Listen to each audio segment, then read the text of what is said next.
بسم الله الرحمن الرحيم. Good morning, good afternoon, good evening whenever you watch this video. هنحاول نقدم مع بعض المين بوينتس لستوري بلاك بيوتي للصف الثالث الاعدادي. واحنا ماشيين مع بعض هعرض لك منظرا بعد الفيديو، هنمشي بوينت ونقدم مع بعض اهم الكويستشنز اللي ممكن تيجي على الجزء دوت او على البوينت ديت ازاي بتيجي في الامتحان. بس don't forget to share and subscribe علشان الكل يستفيد، حتى لو انت مش في المرحله بتاعتك وشفت الفيديو share and subscribe عشان غيرك يستفيد. Let's start together. نكمل مع بعض اهم البوينتس للشابتر 5 بلاك بيري الصف الثالث الاعدادي. قلنا اخر اهم بوينت موجوده كان عندنا في شابتر 4 جيري باركر. قلنا جيري باركر دوت كان تاكسي درايفر او كان بيستعمل تاكسي كاريج. تعالى بقى نشوف اول حاجه عندنا. جيري باركر had two children. خلي بالك دي بيجي لي في الماتش كتير قوي. يبقى هنا هو كان عنده طفلين they were هاري and دولي. احفظ بقى عشان في تشابه شويه. هاري and دولي دول اولاد جيري باركر، لكن ننزل تحتيها جيري's وايف مين بقى كان اسمها بولي. يبقى انت عندك هاري دولي دول اولاده. was a kind woman كانت كويسه. she brought food and water for beauty when he arrived home. كان بتجيب اكل وميه لبيوتي لما رجع البيت. خلي بالك بقى جيري باركر كان عنده another horse. كان عنده حصان تاني اسمه كابتن. the other horse name that Jerry had الاسم التاني it was سيركل يا باشا معايا كابتن، كان اسمه كابتن. and it went with the taxi carriage in the morning. وخلي بالك كابتن اول ما بيتي كان راح عند جيري باركر دوت كان كابتن هو اللي بيشتغل in the morning. هاجي اقول لك why do you think that ليه كابتن كان بيشتغل in the morning مش بيوتي اللي كان بيشتغل in the morning؟ افتكر كان في long journey قلناها في الشابتر اللي فات. يبقى to make beauty have a rest after a long journey. اكتب يبقى to make تمام beauty have a rest after a long journey بعد رحلة طويلة. احنا قلنا ان جيري باركر دوت كان تاكسي درايفر. so جيري outside the shops. هاجي اقول لك why do you think did Jerry stand outside the job او wait outside the shops؟ ليه كان بيستنى بره المحلات؟ طبعا because he was waiting for passengers. كان بيستنى يعني passengers تمام الركاب. هاجي اقول لك في الماتش مستر جرانت اللي هو موجود تحت دوت مين مستر جرانت؟ هو از مستر جرانت او يجيب لي على ناحيه الشمال مستر جرانت ويجيب لي الناحيه الثانيه the owner of the taxi business. the owner of the taxi business هو اللي كان مسؤول عن التاكسيز. بعد كده the first days of pulling a taxi were difficult. هنا في سؤال بيجي يقول لك why do you think that؟ لماذا تعتقد؟ the first days in London for beauty was difficult. أول أيام بالنسبة للبيوتي في لندن كانت صعبة. because London is too busy. لأن لندن كانت مزدحمة. there was so much noise. كان في ضوضاء and so many people. وكمان كان في ناس كتير. وكمان it was difficult to find a way between the carriages. وكان صعب بالنسبة لبيوتي إن هو يلاقي طرق ما بين العربيات. خلي بالك هنا بقى في سؤال في الحتة اللي جاية مهمة جدا. يجي يقول لك why do you think ليه تعتقد Beauty began to trust Jerry؟ أو يجيب الصيغة التانية Beauty felt safe with Jerry Barker. ليه كان بيشعر بالأمان؟ إجابة واحدة Jerry began خط to trust Jerry Barker لأنه بدأ إن هو يثق بيه. Beauty trusted him عشان because he was a very good driver. يبقى قلنا يعني trust تمام معناها يثق because he was a good driver لأنه كمان كان سائق جيد. Jerry Barker wasn't always happy with his passengers. ما كانش دايما بيبقى مبسوط مع أي passenger، يعني مش أي حد بيركب معاه. ليه؟ because some of them were rude and impolite. بعضهم ما كانش مؤدب.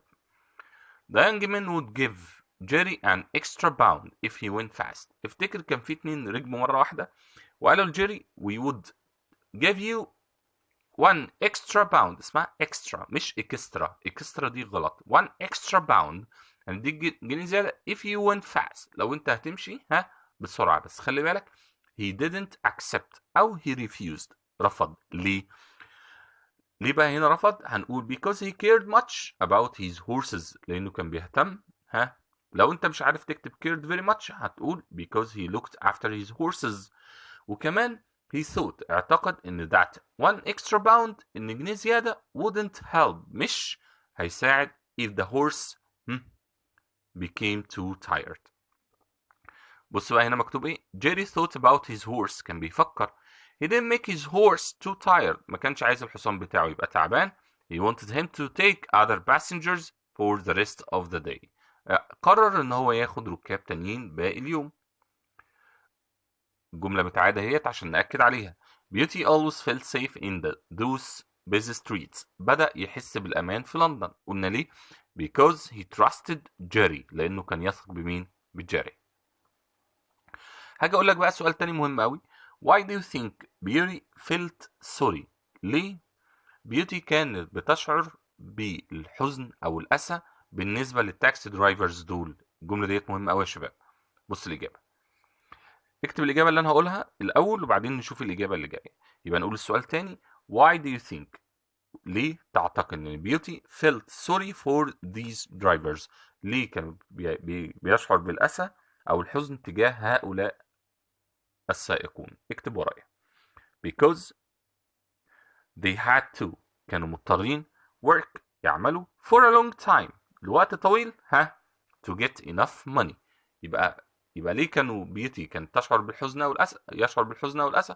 because they had to work for a long time to get enough money. يبقى كانوا مضطرين ان هم يشتغلوا لوقت طويل علشان يحصلوا على فلوس كتير او فلوس كافية.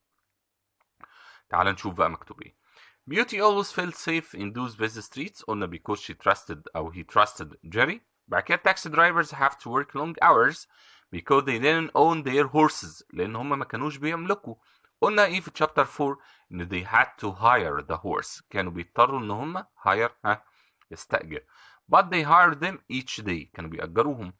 Beauty هنا felt sorry for both the horses.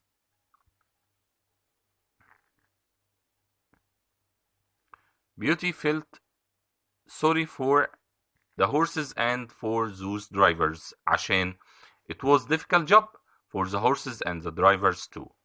بعد كده Beauty قابلت مين؟ Ginger. هنا بقى بقول لك Ginger looked. looked هنا مش معناها نظرت. هنا looked معناها تبدو. خلي بالك بقى من الوصف بتاع جينجر بقى عامل ازاي. so very different بقت مختلفة. she was very thin and very old. بقت نحيفة وعجوزة. her eyes were sad. وكمان عينيها كانت حزينة. هنا بقى في سؤال مهم جدا بيقول لك why didn't Ginger kick people who weren't good to her after the fall؟ ليه هنا جينجر ما بقتش تكك للناس اللي ما بقتش كويسه؟ افتكر معانا من اول السنه الفيرست تيرم ان دايما جينجر اي حد يضايقها كيك اند بايت كيك اند بايت كيك اند بايت. لكن هنا باجي بقول لك why didn't she kick people who weren't good to her؟ ليه ما بقتش تركل الناس اللي بقت تضايقها؟ because اكتب بقى ورايا.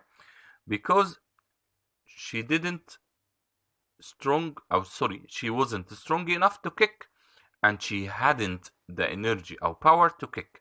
خلاص ما بقاش عندها طاقة إن هي تركل الناس. بعد كده جيري قابل poor woman. لقى poor woman needed a taxi carriage. كانت عايزة taxi carriage. والست ديت أو poor woman ديت her son was ill. يبقى because وليه كمان ان البور وومن دي كانت عايزه تاكسي كارج because she didn't know London. ما كانتش تعرف لندن and the hospital was far. والمستشفى كانت بعيده. طب ليه كانت عايزه المستشفى؟ اهي because her son was ill. لان ابنها كان تعبان او مريض. في الموقف دوت when the poor woman tried to get into the taxi carriage لما جت تدخل هنا بقى two men jumped up in front of her. في ناس اتنين كدهوت من الرجاله قاموا طالعين بسرعه. they thought the poor woman could wait. استني انت بس. ليه بقى؟ because their business was important. هم كانوا فاكرين ان شغلهم هم اهم من البور وومن.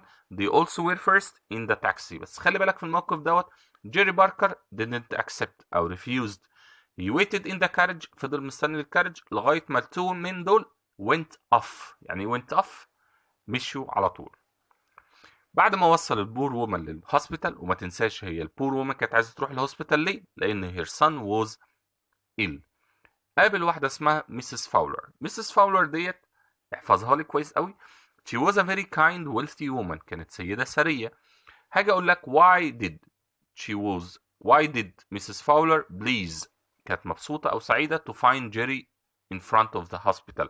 ان هي لقت جيري. احفظ الاجابه because it was difficult to find the taxi carriage. خلي بالك بقى in that part of London، لان كان صعب ان انت تلاقي تاكسي كاريج في هذه المنطقة في لندن. في اي حاجة مش واضحة، في اي حاجة عايز تسأل عليها، هبعت لك او حط لك اللينك الخاص بالاكونت بتاعي على الفيسبوك تحت الفيديو دوت. اي حاجة، اي استفسار، ابعت لي انبوكس وانا تحت امركم في اي وقت.